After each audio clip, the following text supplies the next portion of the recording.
Hello. Okay. What is it? November must be the 18th, huh? This last week was Veterans Day, the 11th. Welcome to the midweek chat. Thanks for taking the time to tune in today. Got a whole bunch of parish news. I rushed to get here. The days, as I mentioned, they're getting shorter, as we all know. And then I got here. It's nice. This is the far southwest corner of Half Moon Lake. And if you hear any little rushing waters, the water is leaving the lake, going underground, and eventually goes through a channel and into the Chippewa River. And it was tough getting here. I got here. It wasn't tough getting here, but I got here. I didn't have this thing. I'll show you in a second. But this is my new food of the week. A couple weeks ago it was kohlrabi.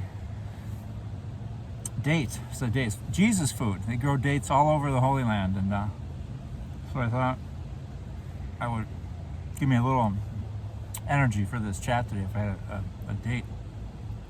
Really good. Yum. So, in fact, I think they said, when the land is of milk and honey, the land of milk and honey, the promised land, I think biblical scholars think that referred to date honey. So the goats give you the milk and the sheep, and then the honey was from dates. So, if we eat what Jesus ate, maybe we'll become more like Jesus. That'd be great, wouldn't it?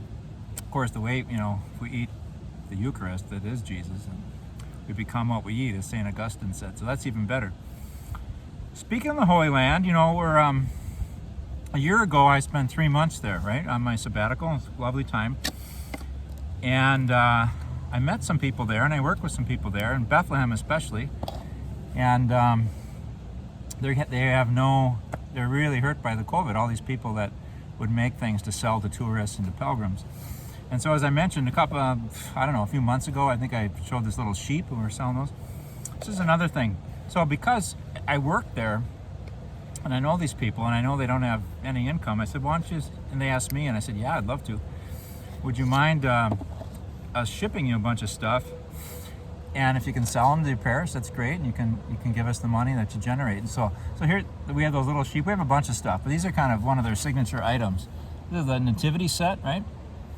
And it's made out of wool from Bethlehem sheep, right? Surely the descendants of sheep that surrounded the infant Jesus and kept him warm on that first Christmas Eve, right? Wasn't it cool? So I used to make these caves. They call them little grottos with the residents there. Just a little bit, because I thought it was a beautiful story. So when I got there for the sabbatical, we had some free time and we had class time, but it was like, what do you do with your free time? And I didn't want to waste a minute. And I had met Brother Peter Urlano at the Christian Brothers University, the Bethlehem University.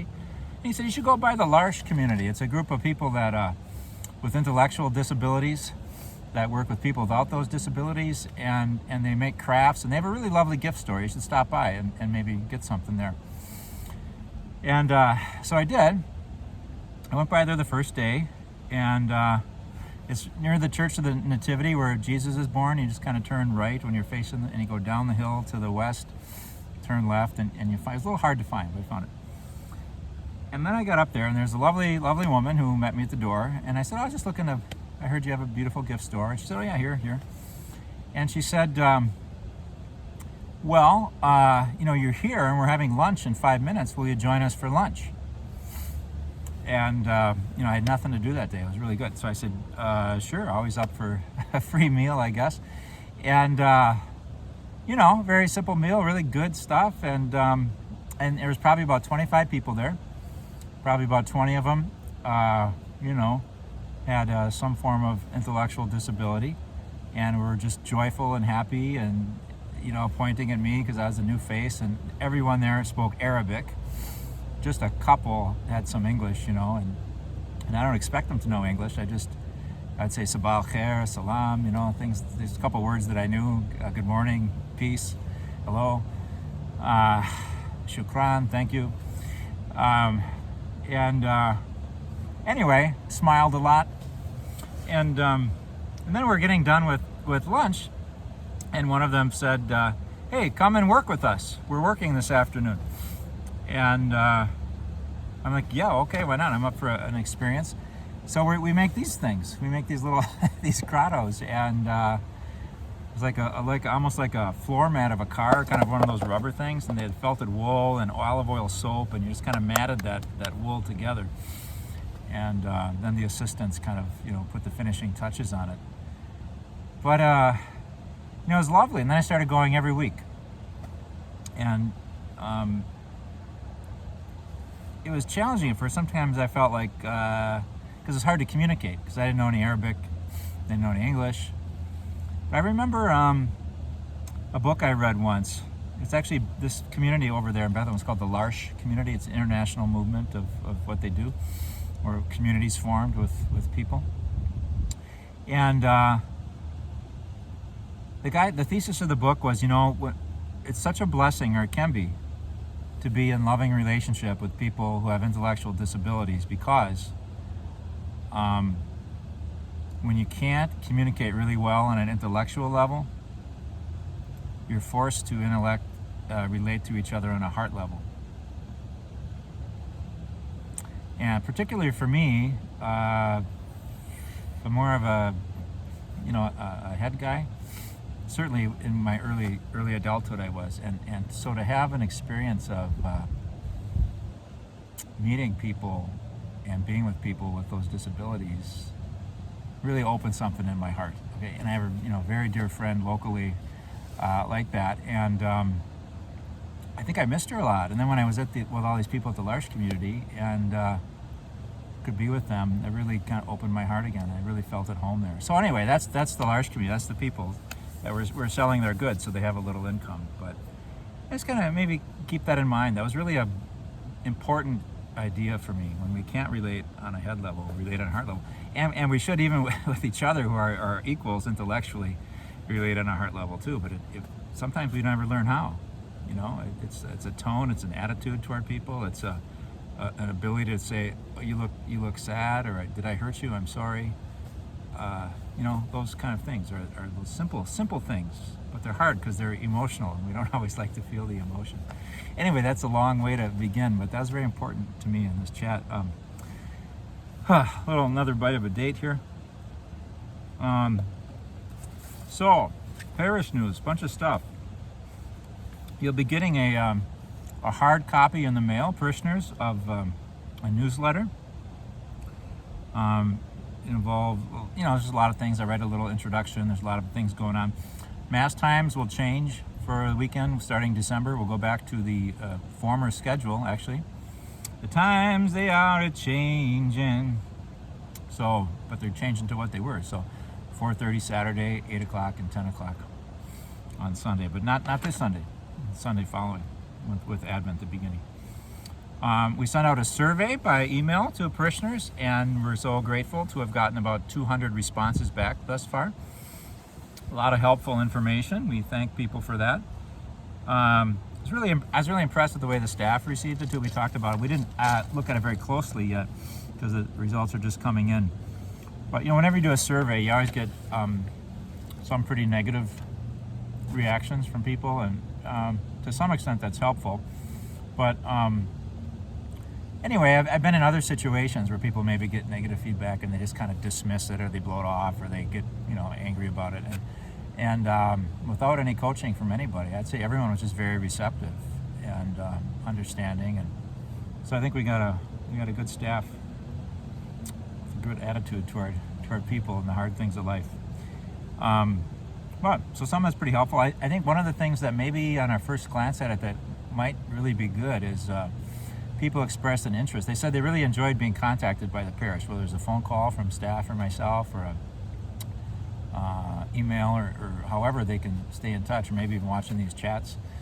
That's been helpful. And some said that they would be interested in doing that themselves, on behalf of the parish, being able to call and check in on people, which would really be great.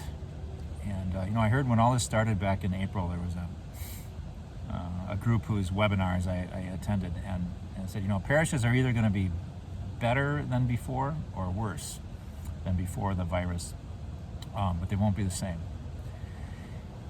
And that's a sobering thought, right? And anyway, so something like this, if because of this virus we involve more people in kind of an outreach ministry where parishioners care for parishioners, boy, that's something that could carry through these times of challenge into just regular days.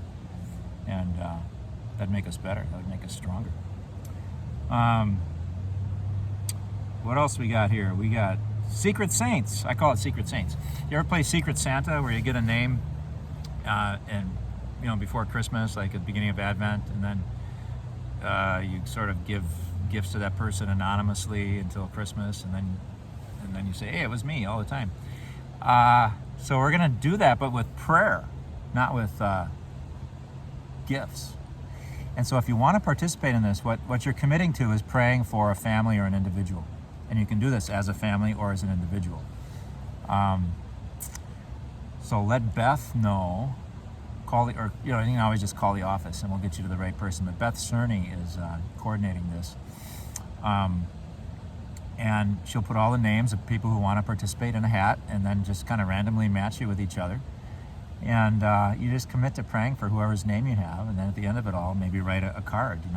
These weeks I've been praying for you, and my name is so and so. And it's a good idea, and I think that'll be a lot of fun. So we got some names already because of the survey. It was a question in the survey if you wanted to participate in that. We thought maybe there's more people that wanted to participate because in that part of the survey you had to give your name. And we thought maybe people didn't want to write that in because they'd no longer be anonymous on the survey, So anyway, that's a neat thing if you want to participate in that spiritual activity, community activity in our parish. Hey, look what's here. It's the new directory, the new photo directory. So, we got the pictures of people that's at. When did we do that? I think we did that last January, February. And so if you had your picture taken, or I think if you're in this from your previous year, you're on our list and you get one of these free. If you want one anyway, and your picture's not in here, you can have one. But we ask if you could donate $10 for that. I'm trying to get them out. I delivered 37 of them, or people that live around St. James. I'm hoping to get this to Vic and Margine on the way home. They live on Vine Street. But we'll see if they let me in, answer the door. I don't really want to go in houses right now because, who knows with the virus. But anyway, so picture directors, they're finally here. That's good news. What is happening? We have a lot of, I don't want to spend too much time on this, but there's just a lot of financial appeals going out. I know we have the continuing needs. We're doing pretty well. We had a finance council meeting this week. And, we're a little under budget. We adjusted our budget to anticipate less income this year, but people are just been very good as they are able with their weekly, monthly sustaining donations. Because our expenses have been down because of the virus, we are meeting our budget. So that is really good news. We got the diocesan annual appeal that opened up a couple weeks ago. We're halfway there. That's always been a struggle for us to make that target, but so. Those two things are really important. The sustaining offering is huge. The diocesan appeal is big because if we don't make that target, then we have to make that up from whatever we have in our checkbook, right? So, and they do good things with it. So, we had the mission appeal last week. I tried to give to the mission appeal through the website, and when I got to their website, I think it didn't work. So I really feel bad. Like, I'm gonna have to find a way to get them a donation. Usually a missionary comes, and we saw with COVID, we didn't really want that. So if you're inclined to give to this, it's a diocese in India that could really use their money for a lot of healthcare, a lot of education efforts. I had a list in the bulletin a few weeks ago. It's good stuff. And I just, I kind of feel like, we didn't do our part with that this year. So if you have some money you'd like to give to that, you can just put mission appeal on an envelope or something like that. Then we're going to start collecting money pretty soon. I always feel apologetic asking for money, yet it's a reality. The cathedral's fallen apart in La Crosse, and the diocese is initiating a big drive for that. There's lots of different, big kind of donation things, but the total cost of it will be like $6.1 million. They're relying on the priests to pay a lot of it because we were ordained there, and they figure we have a connection to the cathedral. So we'll see how that goes. But so anyway, so if you're struggling, I'm really sorry, and I hope that I'm not trying to squeeze blood out of a turnip here. But there are these ongoing needs. If you are able, sometimes people are spending less nowadays, and they have some money. So anyway, on the charity side, we are, for Advent, we're having our coats, socks, and mittens. There's a National Honor Society student from Regis High School is collecting winter coats, and Sojourner House is collecting good winter socks. Their homeless shelter in Eau Claire, Catholic Charities has the major stake in, and our school for school children, public and Catholic, elementary level, kind of waterproofy mittens, for winter. And we'll have big bins in front of church in the vestibule around church, and people can just bring their stuff. It'll be like one bin for everything, and someone will sort those through, right? Thanksgiving's coming up, is it not? Yes, it is.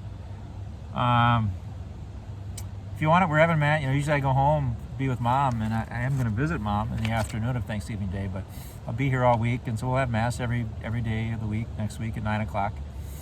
Mass required, distancing, all that. And if you want to come on Thanksgiving morning, if you want to bring your food that you'll prepare for any big meal you might be cooking, bring it over, and we'll have a Thanksgiving food blessing. Maybe a nice thing we haven't really done.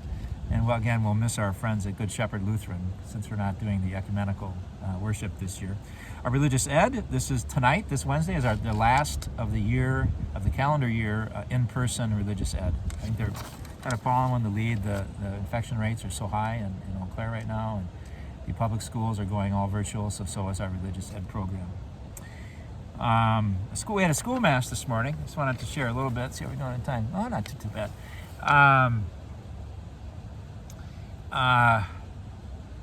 So it was the first reading was this big, the vision from the book of Revelation, which, by the way, I have a teacher, I think it's Father Mark Pierce. I kind of share his pet peeve. Sometimes people call it Revelations. No, you should just call it the book of Revelation, from the book of Revelation. It's not Revelations, book of Revelation.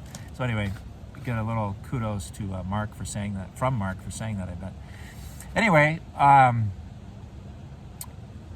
it was that vision of God on the throne with 7 torches and a sea of glass. And this is a little bit like a sea of glass because it's frozen over, as I'll try to show you in just a second. And then there were these creatures with eyes in front of them and eyes behind them and eyes within them. And they hovered around the throne of God singing, "Holy, holy, holy." That song, "Holy, holy, holy." It's based on that text, which was our first reading today.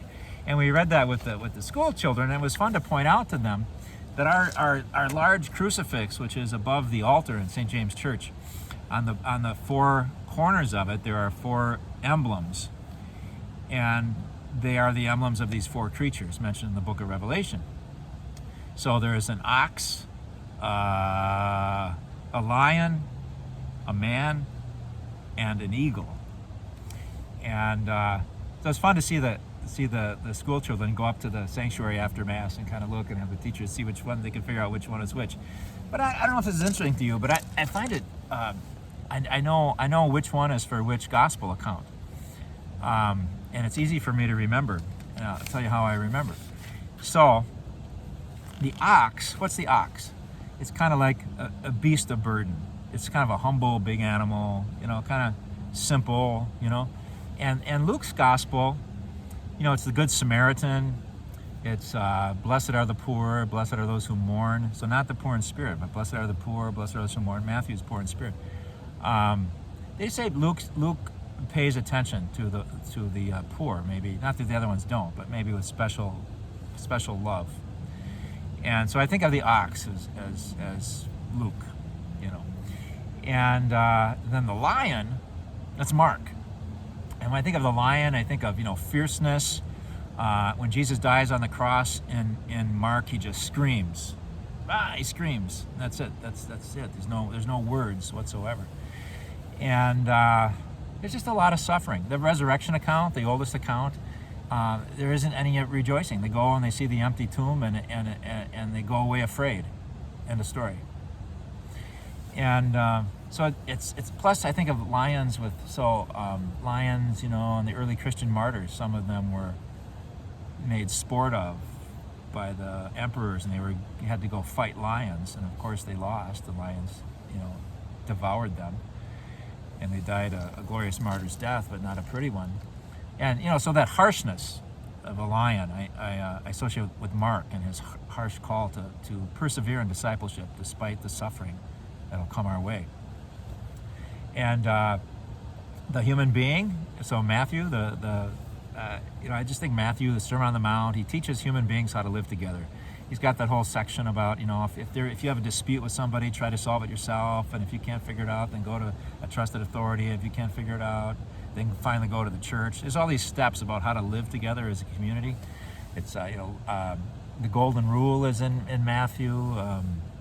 Do unto others as you'd have them do unto you. The whole Sermon on the Mount. So there's a lot about how to live, teaching, how to be a disciple, how to live as a good human being. Of course, they all, involve that. But I think Matthew has just really a special ethics in his gospel.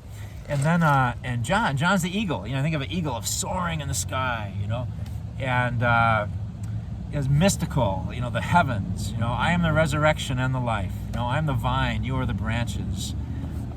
Just all this mystical imagery that is full in John, And I should have thought of a few more John quotes because they're great. Unless a grain of wheat falls to the earth and dies, it remains just a grain of wheat. But if it dies, it bears much fruit. Really kind of this mystical, deep kind of imagery sort of things that you don't see as much in Matthew, Mark, and Luke. So I think of the eagle for John. So anyway, sometimes you'll see those symbols in the church today. I just thought I'd mention that. So I mentioned that Glassy Sea from the book of Revelation. So when I was associate pastor at the Newman community here in Eau Claire, Father Shubs was the pastor, and we go on these walks. And this time of year, he would we go by not this exact section shoreline, but at Carson Park. And as soon as the water froze over, he'd say, "Hey, check this out," and he'd skip a stone across it. I brought these stones from farther away. They have nice landscaping stones here. I didn't want to use them. I don't know if you can hear this or not, so I'm just gonna do this. It's just one of the coolest sounds, right? So, let's see.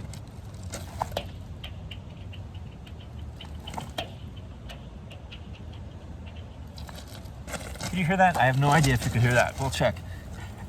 It's one of those life simple pleasures. So, anyway, I thought I'd close, get us in the mood for Thanksgiving. It's 8 days away. With a little prayer and then a Taizé chant on the theme of Thanksgiving. I think like just that little joy that stone throwing across the ice gives me. I think it's good to search our heart for things for which we can be grateful in our days.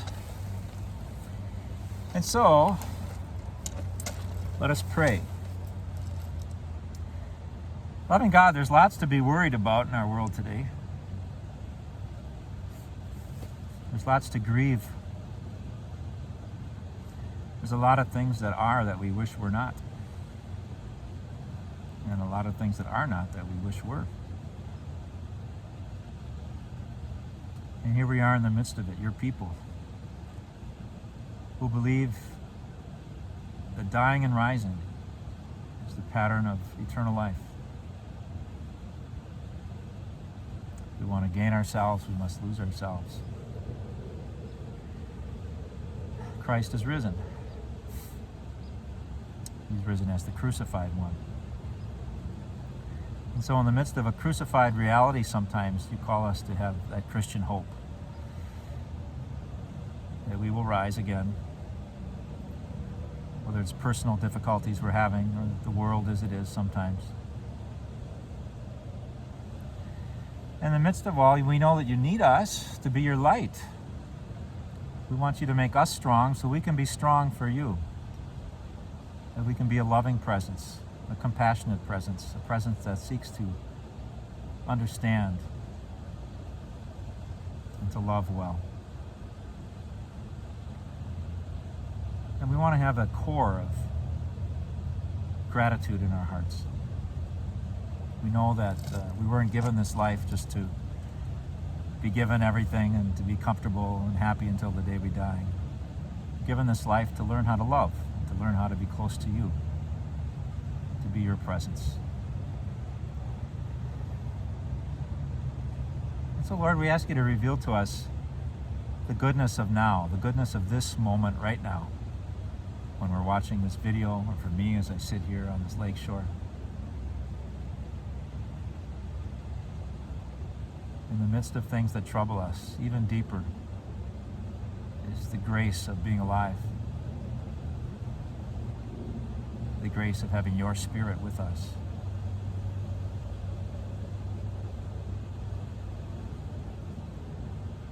And so if you can find that place of gratitude, maybe name a thing you're grateful for, maybe just to embrace the attitude that you are glad that God has given you life.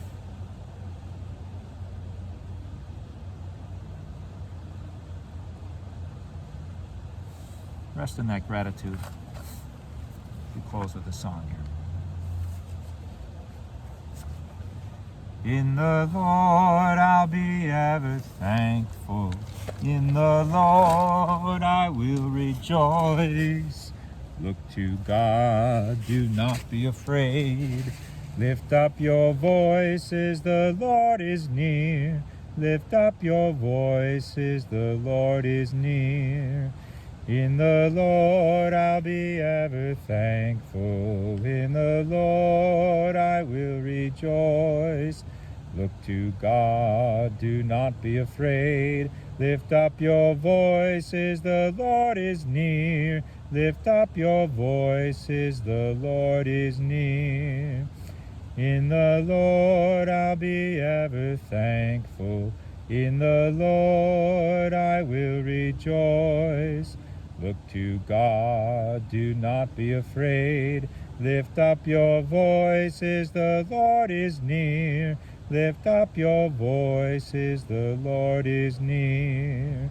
In the Lord I'll be ever thankful. In the Lord I will rejoice. Look to God, do not be afraid. Lift up your voices, the Lord is near. Lift up your voices, the Lord is near. God bless you.